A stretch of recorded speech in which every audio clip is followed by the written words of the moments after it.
Graça e paz, meus irmãos. Trago um abraço da nossa amada igreja lá do Jardim P.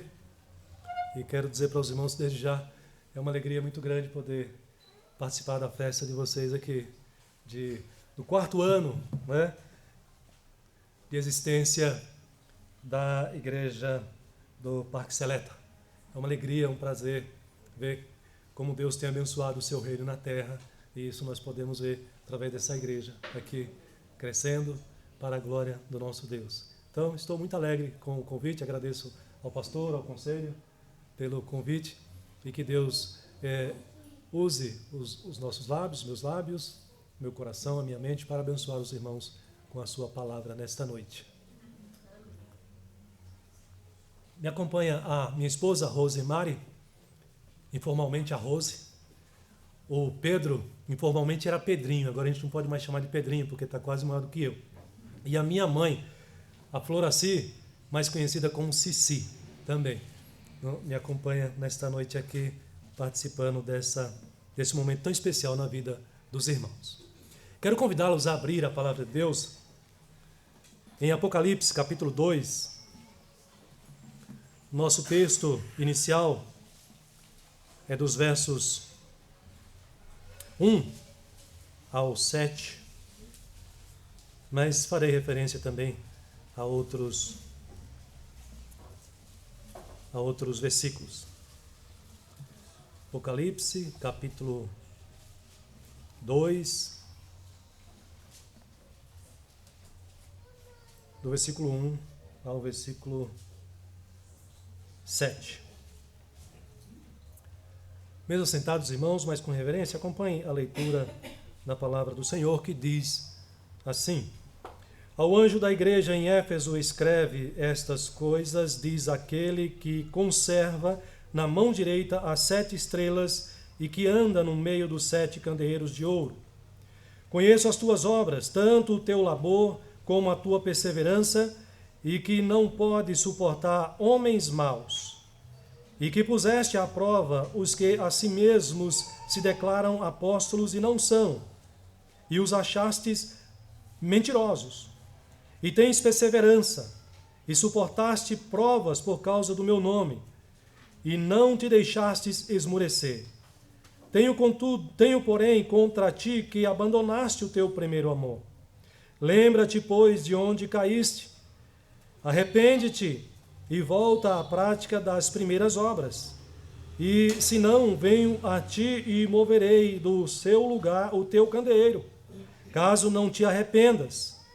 Tens, contudo, a teu favor que odeia as obras dos nicolaítas, as quais eu também odeio. Quem tem ouvidos, ouça o que o Espírito diz às igrejas.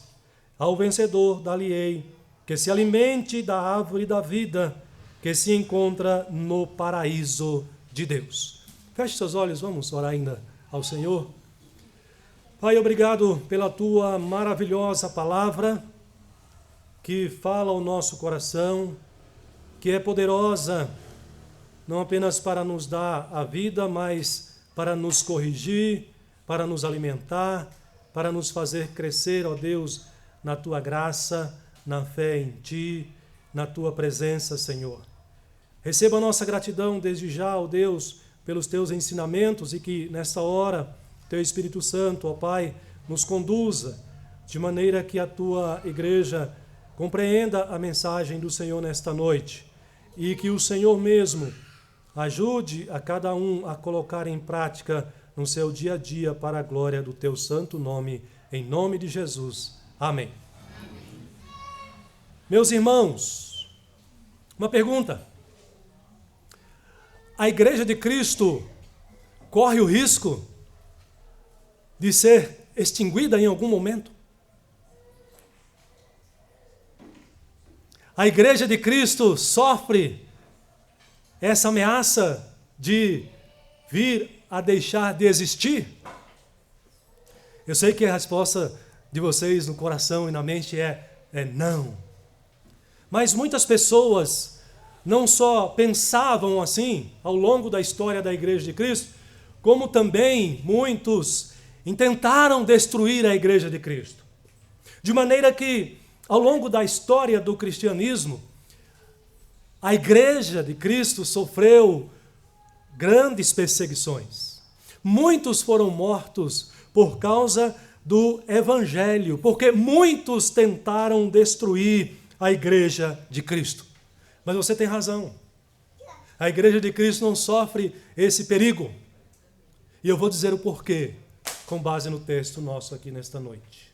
A igreja de Cristo, ela é uma instituição infalível e indestrutível, porque Jesus Cristo está cuidando da sua igreja na terra. E é sobre isso que eu quero refletir com os irmãos nessa noite. Jesus está cuidando da sua igreja na terra. Quando nós lemos o livro de Apocalipse, você pode observar que logo no início, Jesus Cristo é apresentado aqui como esse Senhor glorioso, majestoso, o Todo-Poderoso, o Alfa, o Ômega. E Ele é isso tudo mesmo. Ele mesmo já havia dado esse testemunho lá em Mateus capítulo 28, toda a autoridade me foi dada no céu e na terra. E é este Senhor, Todo-Poderoso, que é o Senhor da igreja. É por isso que nós podemos nos tranquilizar e por isso que nós podemos ter essa confiança de que a igreja é indestrutível, infalível, porque Jesus está cuidando da sua igreja na terra. Pastor, mas como Jesus está cuidando da sua igreja na terra? Em primeiro lugar, meus irmãos, Jesus está cuidando da sua igreja na terra pessoalmente. É muito interessante quando nós lemos os versículos iniciais, do capítulo 1 e até aqui também, no capítulo 2, como nós podemos observar, e eu quero chamar a atenção dos irmãos para esse versículo 1, como Jesus se dirige aqui ao seu servo João, que é o responsável por levar, por entregar essa mensagem, essa revelação às 7 igrejas da Ásia Menor, hoje a Turquia. E Jesus se dirige para o seu servo João, dizendo aí no capítulo 2, inicialmente: ao anjo da igreja em Éfeso escreve: estas coisas diz aquele que conserva na mão direita as 7 estrelas e que anda no meio dos 7 candeeiros. Nesse versículo aqui, nós já temos esta informação do relacionamento de Cristo tão presente, tão participativo, com a sua igreja na terra. E é interessante nós observarmos aqui alguns termos, quando o versículo inicia Jesus dizendo para João que ele deveria levar essa mensagem e entregar ao anjo da igreja. Alguns autores vão dizer que o anjo da igreja seja o líder da igreja, o pastor da igreja, o responsável por aquela igreja. Outros vão dizer que é, na verdade, a própria igreja. Mas o fato é que a mensagem está sendo encaminhada e deve ser entregue à igreja. A mensagem é para a igreja mesmo.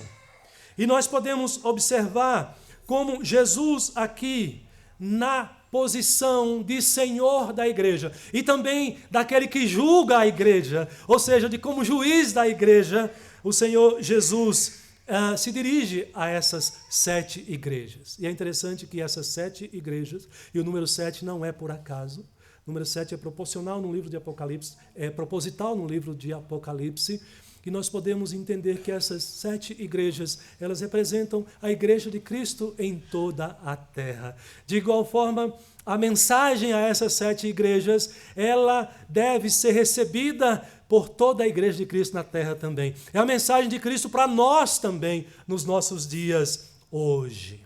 Mas observe como o autor chama a atenção daqueles que vão receber a mensagem ao dizer: ao anjo da igreja em Éfeso escreve: estas coisas diz aquele.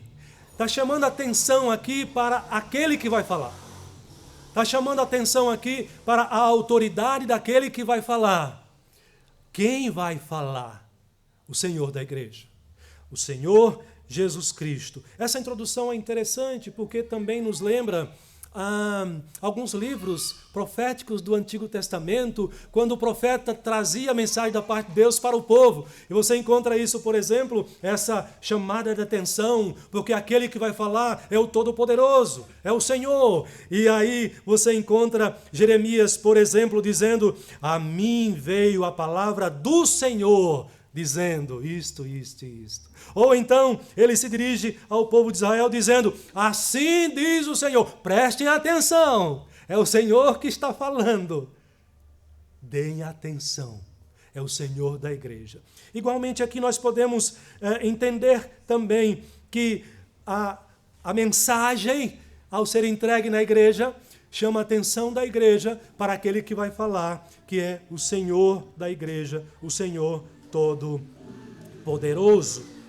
Mas aí ele vai dizer: este é o que conserva as estrelas na sua mão.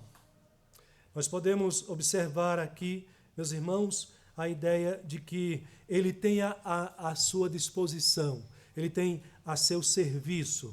As estrelas aparecem aqui sobre ou dentro da mão, como se a mão de Jesus estivesse assim, sobre a mão de Jesus, e dando a ideia não só de que ele conduz, mas de que ele se serve através das 7 estrelas para que o seu serviço seja efetuado na terra. Significa que ele age através delas, significa que estão à disposição dele e lhe servem como mensageiros neste mundo, como testemunhas dele neste mundo. São os servos, os mensageiros de Deus. É a igreja de Cristo. Hoje, cada um de nós que servimos ao Senhor. E a mensagem aqui é: ele nos tem em suas mãos para o seu serviço, para o serviço do seu reino, mostrando como o Senhor está envolvido com a sua igreja, como ele está cuidando da sua igreja diretamente, pessoalmente, por meio do seu Espírito, conduzindo a sua igreja. Mas não é só isso. Nós podemos observar ainda no texto aqui que deve ser dito para estas 7 igrejas que esse Senhor, aquele que fala, Todo-Poderoso, é aquele que anda no meio dos 7 candeeiros. E a ideia aqui nos lembra o sacerdote que abastece as lâmpadas com óleo e mantém-as acesa, brilhando. As lâmpadas dependem do serviço do sacerdote, para que elas sejam abastecidas. O Senhor Jesus aqui na figura dos candeeiros, a ideia é que as igrejas aparecem aqui como Cristo mantendo viva as suas igrejas. Ele mesmo abastece com o óleo necessário para que a igreja continue cheia de vida, como esta igreja que eu estou testemunhando aqui nesta noite.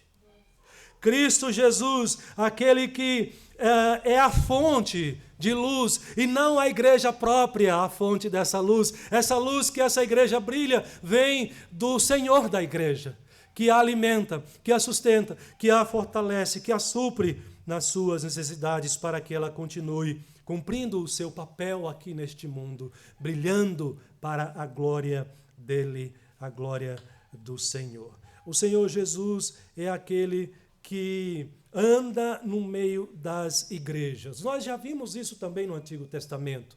Essa mesma ideia do Senhor no meio do seu povo. Não apenas aqui em Apocalipse, mas quando você lê Levítico ou Deuteronômio, você vai encontrar essa declaração também, dizendo assim: portanto, ou porquanto o Senhor teu Deus anda no meio do teu acampamento, se referindo ao povo de Israel. O Senhor anda no meio do teu acampamento para te livrar e para entregar-te os teus inimigos. E se a gente quiser voltar mais ainda para observar essa presença do Senhor no meio da igreja, no meio do seu povo, a gente pode voltar até o Gênesis, onde nós temos ali a presença do Senhor com Adão e com Eva no próprio paraíso. Por isso, meus irmãos, Jesus vai dizer aqui, pelo fato dele estar tão próximo, pelo fato dele estar tão presente na sua igreja, e conduzindo a sua igreja. Ele vai dizer na sequência, e ele diz isso não apenas para esta igreja de Éfeso, mas você pode observar que em todas as outras igrejas ele vai dizer: conheço as tuas obras, ou vai ficar claro que de fato ele conhece a realidade de cada uma dessas igrejas. Isso é impressionante. O Senhor Jesus se envolve com o seu povo. O Senhor Jesus está comprometido com a sua igreja. E ele está tão envolvido, tão comprometido, que ele conhece a realidade de cada uma das suas igrejas. Ele conhece a realidade desta igreja. Ele conhece as lutas, as derrotas, as frustrações, as vitórias.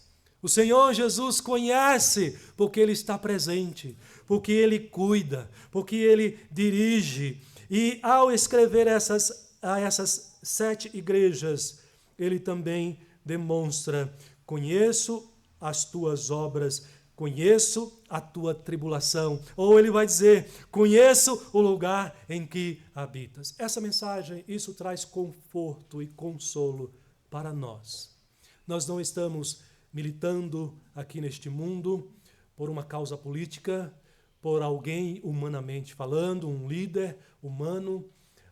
Como igreja, nós estamos servindo ao Deus encarnado, ao Rei dos Reis, ao Senhor dos Senhores. E esse Senhor dos Senhores, tão poderoso, tão extraordinário, aquele que diz: eu sou o Alfa, eu sou o Ômega, ele cuida da sua igreja na terra. É por isso que a igreja do Parque Seleta, estou falando certo, não estou? Parque Seleta, completa agora 4 anos, e está assim tão bonita, tão viva, tão cheia de vida. E eu sei que vocês têm lutas, eu sei que vocês têm dificuldades, mas lembrem-se disso: o Senhor Jesus cuida desta igreja, cuida de cada um de vocês. Ele está conduzindo de acordo com o seu plano e com o seu propósito. Por isso, esta igreja aqui, ela não é uma igreja falível ou que corre risco de falência, de fechar as portas, porque ela é a igreja do Senhor Jesus Cristo e ele está na direção. Pastor, como Jesus está cuidando da sua igreja na terra? Em primeiro lugar, ele cuida da sua igreja pessoalmente. Ele está no meio dela. Ele está conduzindo a sua igreja, abastecendo e suprindo. Em segundo lugar, meus irmãos, Jesus cuida da sua igreja na terra como juiz, aprovando ou reprovando as obras da sua igreja. E é interessante como isso está evidente aqui nesta carta a Éfeso, mas, de novo, também nas outras 6, para mostrar que o Senhor Jesus, ele não apenas conduz a igreja não apenas como a autoridade máxima, o Senhor da igreja, mas aquele que também é juiz, que também aprova ou também reprova as nossas obras. Ele diz: conheço as tuas obras, tanto o teu labor como a tua perseverança, e que não podes suportar homens maus, e que pusestes à prova os que a si mesmos se declaram apóstolos e não são, e os achastes mentirosos, e tens perseverança, e suportaste provas por causa do meu nome. O que Jesus está falando até aqui são coisas que alegram a igreja. Ele está reconhecendo como a igreja tem sido fiel, perseverante. Ele está honrando a igreja. Ele está aprovando a igreja nessas atitudes, nessa conduta até aqui, e ele encoraja a que ela continue de tal forma que ele termina essa parte dizendo: e não te deixastes esmorecer. Ou seja, vocês estão firmes. Continuem. Eu reconheço, eu vejo, eu me alegro, eu honro a igreja de Éfeso nessas questões. É como se Jesus estivesse encorajando, parabenizando, elogiando a igreja de Éfeso nessa questão. Por isso que eu disse, como Jesus, ele aprova ou reprova o que nós fazemos, porque nós somos imperfeitos e às vezes nós fazemos o que não agrada ao Senhor da igreja, como cristãos, como pastor, como presbítero, como diácono, como membro na sua respectiva função da igreja também. É interessante que a igreja de Éfeso, em todas essas obras, é elogiada aqui pelo seu trabalho, pelo seu labor. A palavra usada aqui é labor, né? A ideia de labor aqui é um trabalho árduo. Na minha igreja tem muito nordestino. Só não o pastor. Não, o pastor é também nordestino. E de vez em quando eu brinco com eles lá, né? A gente já trabalhou na roça, sabe o que é plantação de sisal, sabe o que é capinar. Capinar, a gente fala, aqui é carpi, né? Lá era capinar, né? Trabalho duro, pesado, trabalho braçal. Mas às vezes o trabalho mental também se encaixa aqui. Liderar, pastorear, administrar, relacionar-se mutuamente. A igreja de Éfeso, Jesus reconhece e elogia o seu trabalho, o labor, o trabalho árduo, e elogia pela sua perseverança também. É interessante que essa igreja aqui, possivelmente, era das mais já antigas dentre todas as 7. Não era uma igreja assim tão jovem, mas ela continuava a levar adiante o trabalho do Senhor. Isso é importante observar aqui nessa igreja. Ela não se tornou negligente nesse meio tempo. Seu Senhor sabe que ela continua trabalhando sem desanimar. Por isso que ele então traz esse elogio aqui para essa igreja. Uma igreja que era provada pelos hereges. Havia alguns hereges, e você viu aí na leitura do texto, alguns que se apresentavam como apóstolos e não eram, como teólogos e não eram, e a igreja, os líderes, provaram esses que se diziam líderes, assim, da igreja do Senhor, e foram achados mentirosos, servos do maligno, de Satanás, mentirosos assim como o próprio Satanás também se apresentou lá em Gênesis capítulo 3 para Eva como um teólogo e enganou a Eva também. Satanás foi declarado como Jesus Cristo como o chefe dos mentirosos, lá em João capítulo 8, verso 44.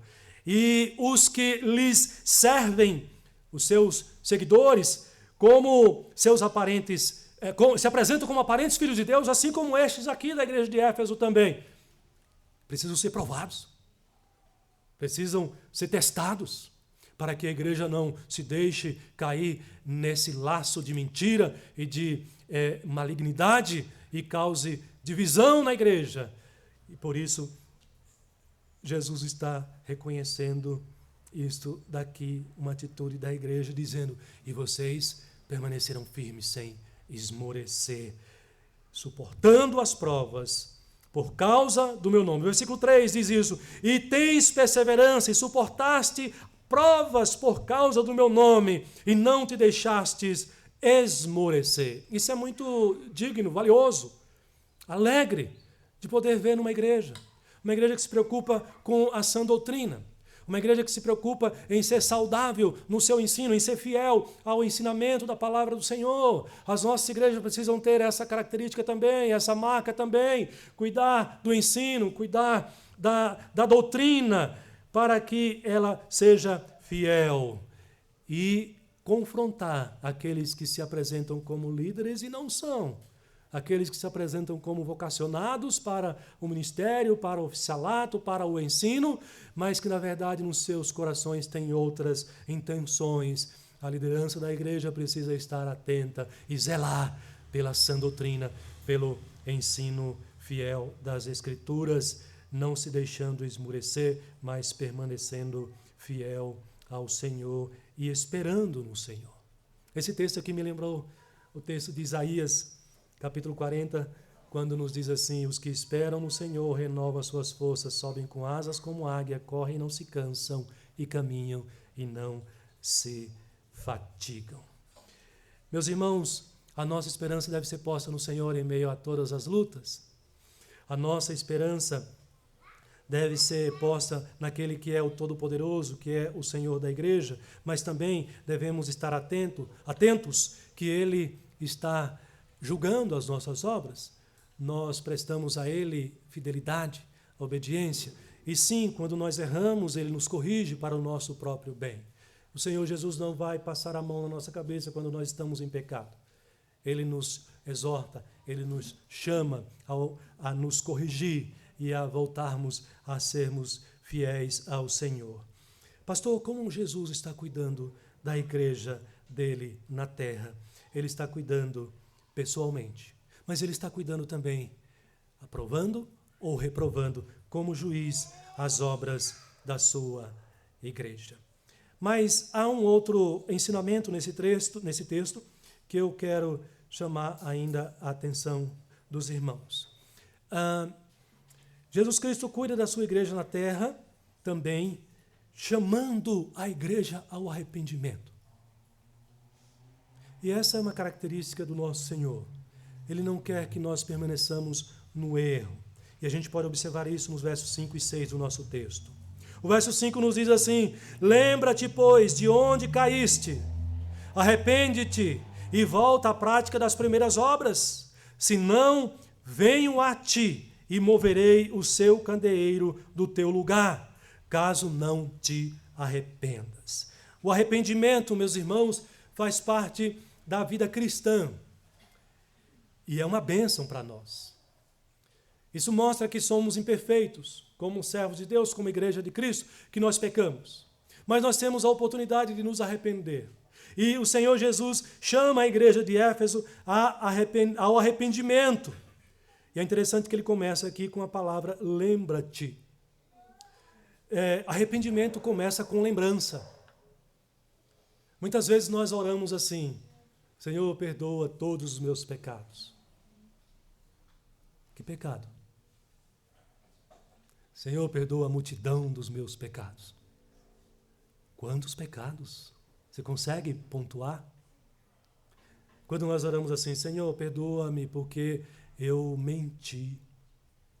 Perdoa-me porque eu cobicei.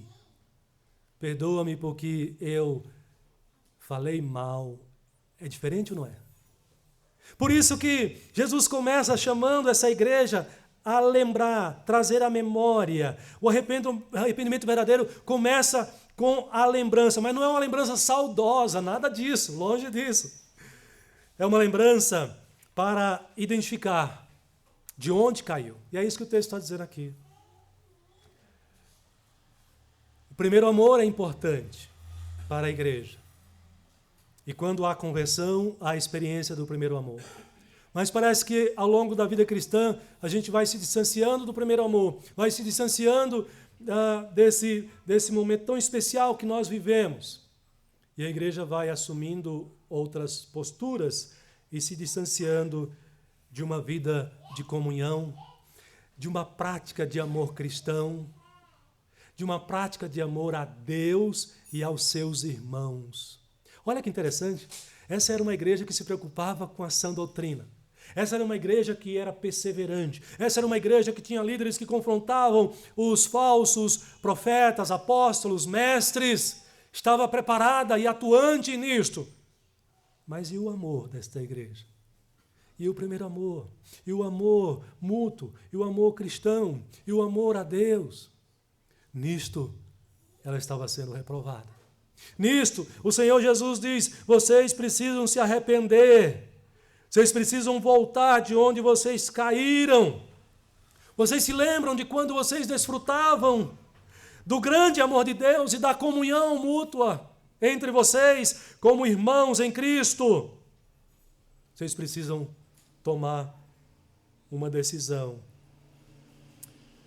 O arrependimento deve sempre nos trazer essa pergunta: de onde nós caímos? De onde nós tropeçamos? Para que nós saibamos tomar o caminho de volta, para que nós saibamos confessar ao Senhor, para que nós busquemos retornar de onde nós caímos. Não podemos avançar de onde estamos no pecado.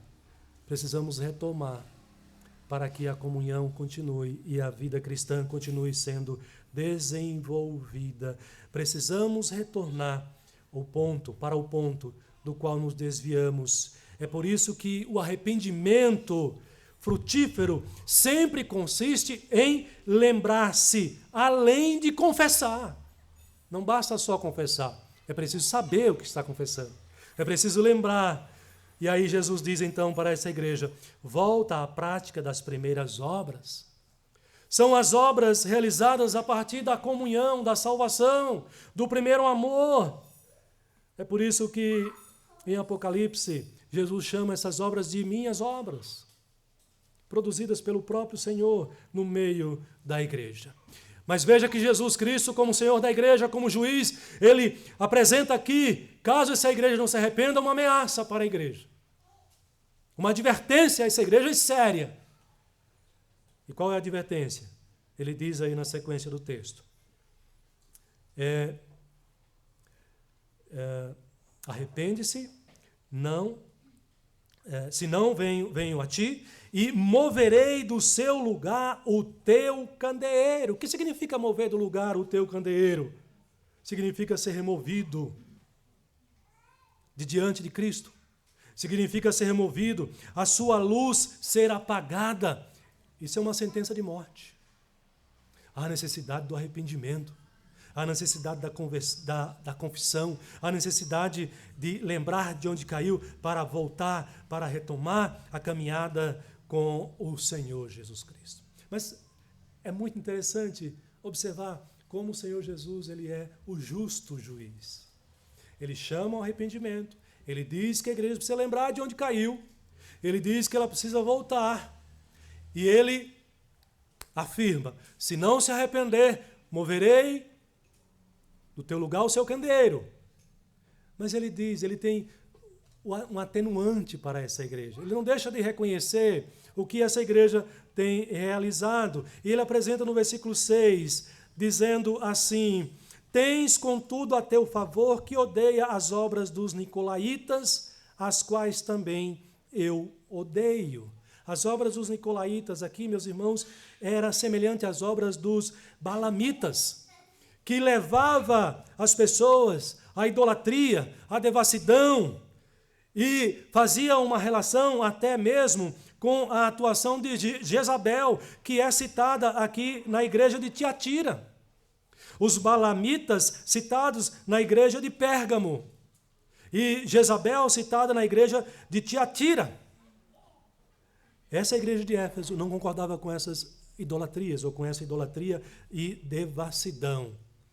Jesus, mesmo depois de chamar ao arrependimento, mesmo depois de ameaçar, exortar essa igreja e dizer das consequências do não arrependimento, ele, no seu agir justo, ele diz, olha, tem um atenuante, tem algo a teu favor. Os nicolaítas, vocês odeiam as obras dos nicolaítas, as quais eu também odeio.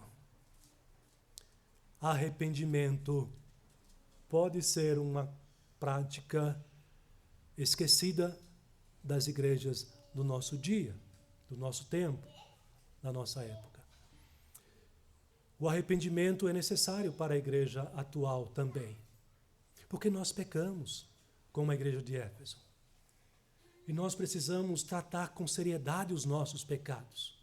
E nós precisamos tratar com mais seriedade o nosso arrependimento e a nossa confissão também. Porque o Senhor não quer de nós uma vida no pecado, mas Ele quer de nós uma vida de santidade, de retidão, de comunhão.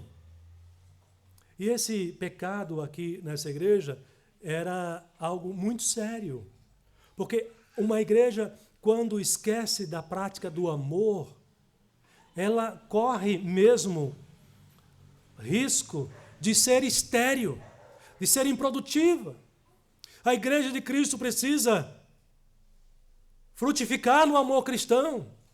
Nós precisamos amar mais uns aos outros, amar mais ao nosso Deus, cuidar uns dos outros, amar o próximo e crescer nesse dom gracioso que é característica do cristão e característica da igreja de Cristo. Mas, pastor, como é que Jesus está cuidando da igreja? Eu já disse, gente, para de perguntar. Jesus cuida da igreja pessoalmente. Ele cuida da igreja como juiz, aprovando ou reprovando as obras da igreja. E Ele cuida da igreja chamando ao arrependimento. Que bom, Ele não nos deixa no pecado. Mas ainda há um outro ensinamento, maravilhoso também. O Senhor Jesus cuida da sua igreja fazendo promessas. E isso é maravilhoso para a igreja também. Versículo 7 nos diz assim: quem tem ouvidos, ouça o que o Espírito diz às igrejas. Ao vencedor dar-lhe-ei que se alimente da árvore da vida que se encontra no paraíso de Deus. Há uma promessa aqui para a igreja de Éfeso. Essa promessa é para nós também. Os vencedores são os que resistiram à tentação dos nicolaítas por causa de Jesus. Os vencedores hoje são os que resistem à tentação do pecado por amor ao Senhor da igreja. Somos nós que lutamos para não pecar, que lutamos para sermos fiéis ao Senhor. Mas veja que promessa interessante do Senhor da igreja. Ele promete um alimento para a vida. Ao contrário da comida oferecida pelos nicolaítas, pelos balamitas, aos seus deuses, nos seus sacrifícios aos seus deuses, comida para a morte, idolatria. Essa era a comida sacrificada ao ídolo pelos nicolaítas. E Jesus agora vem e promete, ao contrário disso, o alimento para a vida. Ele está se referindo à árvore da vida que se encontra no paraíso de Deus. Você se lembra quando Deus criou o homem? Lá no início do Gênesis, Deus criou Adão, Deus criou Eva. Deus não os criou no jardim do Éden. Deus os colocou depois no jardim do Éden. Deus os criou fora e depois os trouxe para uma comunhão plena com o Senhor, para desfrutar dos frutos preciosos dessa comunhão com o Senhor do paraíso. Jesus aqui remete e nos chama a atenção ao início dessa comunhão perfeita com as suas criaturas, com os seus filhos ali. Mas o pecado, ele é terrível, porque o pecado, ele quebra essa comunhão.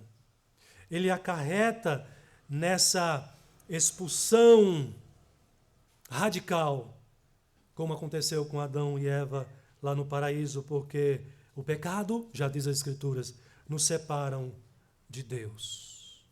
A promessa de Jesus aqui, meus irmãos, nos encoraja a continuar lutando para resistirmos às tentações. Essa promessa nos encoraja a continuar lutando para termos cada vez mais uma vida de santidade, de comunhão. E a nossa oração deve ser assim: Senhor, me ajuda a ser cada vez mais parecido com o Teu Filho Jesus Cristo. No caráter, no amor a Ti, na obediência a Ti. Me ajuda a ser semelhante a Jesus. Por que deve ser a nossa oração assim? Porque a Bíblia diz que Ele é o nosso padrão. Ele deve ser a nossa referência, o nosso modelo. Crescer à medida da estatura do varão perfeito. Lembra desse texto? Devemos olhar para Cristo e desejar ser igual a Cristo, ser semelhante a Cristo. E tudo o que nós fizermos é agradar e honrar o nome do Senhor. Ao vencedor, dar-lhe-ei e coma do fruto da árvore da vida. Resista à tentação para não cair em pecado, para servir a Cristo e não ao pecado e muito menos ao diabo. Resista ao diabo e ele fugirá de vós, já nos diz a palavra do Senhor. E mais, o nosso Deus nos diz isso: sede santos, porque eu sou santo. A promessa do Senhor da igreja, a promessa do paraíso, é para estes que resistem à tentação e que lutam para não cair em pecado. E se cair, se arrepender, lembrar de onde caiu, voltar e buscar a comunhão com o Senhor. Eu termino essa mensagem dizendo para os irmãos: sim, você respondeu certo à pergunta inicial. A igreja de Cristo é infalível e é indestrutível. Por quê? Você já sabe a resposta? Porque Jesus está cuidando da sua igreja na terra. Essas 7 igrejas representam esta igreja. Representa a igreja de Cristo em toda a terra. Esse ensinamento, então, é para mim e é para você aqui nesta noite. Que Deus nos fortaleça para que nós possamos continuar servindo ao nosso Deus, ao Senhor da igreja, com toda alegria, com toda motivação, para que jamais sejamos uma igreja estéril e improdutiva, mas sejamos uma igreja frutífera, crescendo mais e mais para a glória do Senhor da igreja. Amém.